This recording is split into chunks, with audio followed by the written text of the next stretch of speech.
It wasn't once, twice or thrice. It lasted for a good 6 years of my childhood. He was so cruel, he intentionally used me as his pleasuring tool.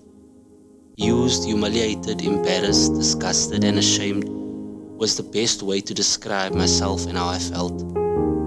Back then I was just a teenage boy, experiencing puberty, trying to find the me in myself. I remember the hormonal changes, various emotions, and still having to be used by someone who's supposed to be an uncle figure. I always knew God made Adam and Eve, but because of uncle, even Adam later found me to be attractive, and that made me hate myself even more. Fear, anxiety, and confusion became my uncle, and uncle became my enemy. It was a secret of shame for a few years. I was a victim at the time because my silence told me so. Only my soaking wet pillow and I knew about what uncle did to me.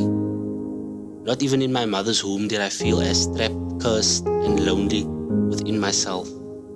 I call it an unrepeated season in my life because I don't see it coming ever again.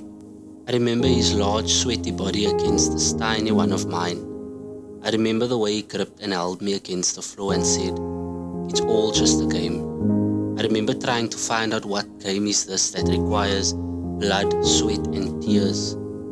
I remember crying, Lord, Lord, let this bitter cup pass me by." Yes, I wanted to speak, but words of confession couldn't pass my lips.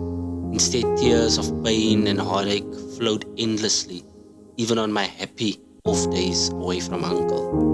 The fiery furnace was so hot, I'm convinced I got burnt in the process. Sadly, this time around, uncle was the fourth person in the fire.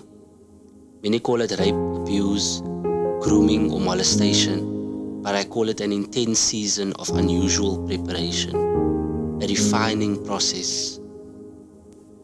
I thought I was alone, but it's just that my loved ones didn't know that I was home alone with uncle.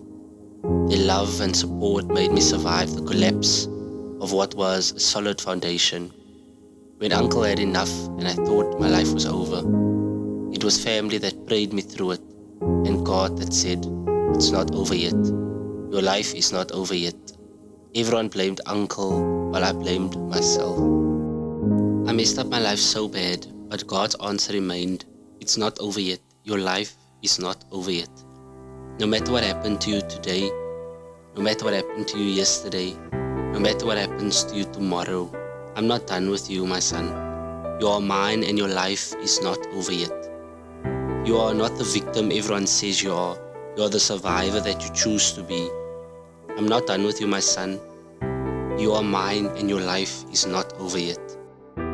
It's Just a Game by Jermaine Christians, inspired by the story of Caldaris.